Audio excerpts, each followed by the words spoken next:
Hey, this is Darren from Property Prosperity, and you probably know by now that Trump is now the President of the United States. If you listen to my uh, talk yesterday, where I explained what would happen if Trump became a president, I gave you a bit of a prediction of these are the things that are actually going to happen. The first thing I said that was specifically what I was talking about was the Australian property market, and so what I explained was that if Trump became president, that because he's sort of quite uncertain, because he doesn't come from the political system, which rightly or wrongly, or hey, Paul, thanks for joining.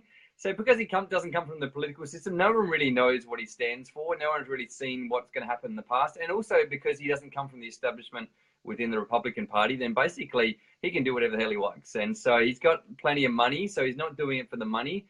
So the thing is with this is no one really has a strong grasp of his motives and why he's actually doing it. And the problem also is his statements conflict, and he says one thing and then says totally the opposite the next day.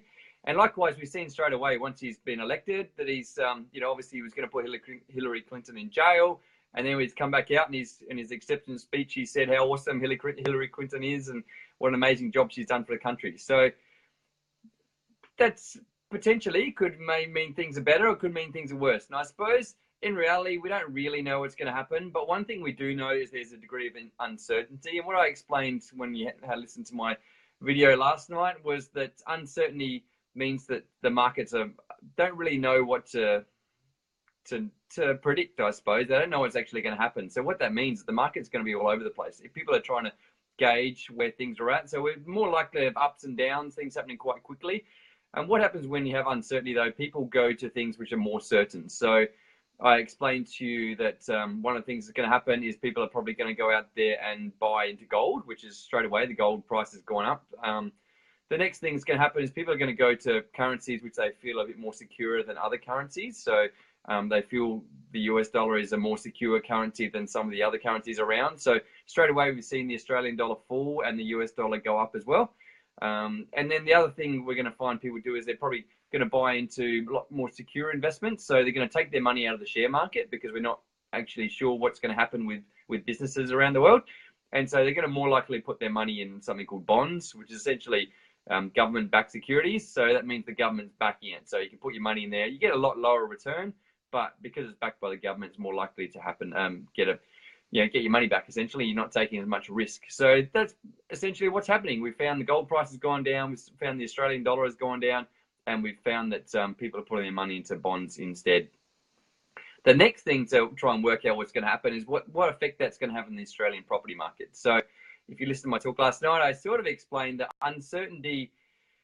People don't like uncertainty. They like to know what's going to happen. And so because we've got this uncertainty, then the markets that are particularly volatile or either in big booms or big busts, they're going to have the greatest effect. And so I explained to you in Adelaide, it's quite a conservative market. We don't have a big booms and big busts. We just putt along over time.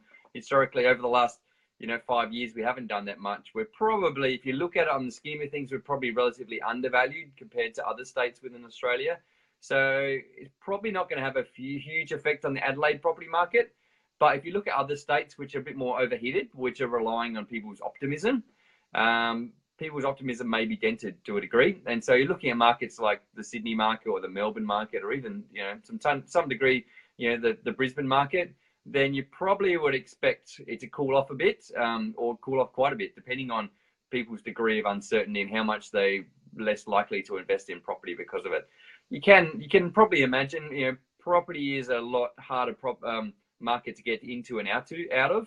So if the Trump issue resolves relatively quickly, then people might not go out there and start selling their properties because of it, or but they may not buy a property because of it. And so again, that prevents the market going up as quickly as it otherwise would go up. And so my advice to you last night is the same as my advice to you today. It's all about the short term versus the long term. In the short term, people don't know what's happening. There's a degree of uncertainty, and if people are concerned and not sure what's going to happen, then essentially that's people being pessimistic, and that usually translates into people thinking, maybe the prices might go down. And the thing is, if people think the prices might go down, they probably are going to go down. And so likewise, if people think the prices are going to go up, then the prices will go up. So really in this environment where there's this high degree of uncertainty, most people are going to be quite conservative, and most people are going to say, well, I'll err on the side of caution and maybe things will go down. And if as soon as people start saying that, then the market's going to go down. So the thing to understand, that's only a short-term phenomena. It's not going to really affect the long-term. At the end of the day, the long-term is based on supply and demand. And so if there's lots of demand to live in a particular area or invest in a particular area, and then there's not much supply of properties within that area, then the market's going to go up. And if there's lots of supply and not much demand, then likely the market's going to go down, or at least not go up as quickly as it otherwise would. So good news and bad news. So the bad news is, we're in for a bit of a roller coaster in the short term, because who knows what's going to happen. In the long term, it's not really going to make a huge amount of difference. So we can just sit back and ride it out. There is a potential, if you do want to take a bit of a punt, there is a potential to take advantage of this. It's likely the market will probably go down in the short to medium term, particularly in those overinflated markets that I talked about. So if you want to take a punt and get out there and buy when the market's going back down, generally they talk about trying to do the opposite of what everyone else is doing. So if you can see the market going down, might be the opportunity for you to be able to get into the market.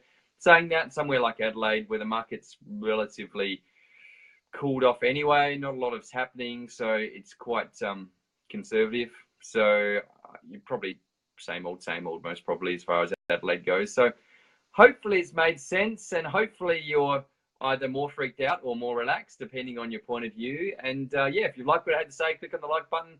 If you haven't liked what I had to say, still click on the like button, because I really appreciate it. And if you've got a comment, or you've got something, your perspective of what you think might happen to the Adelaide property market, I'd love to hear about it. Put a comment in the comment box. And if you want me to chat about something else, feel free to put a comment in there, and I'm happy to chat about something else in a future episode. Thanks, guys. Look forward to talking to you in a future episode. Bye for now.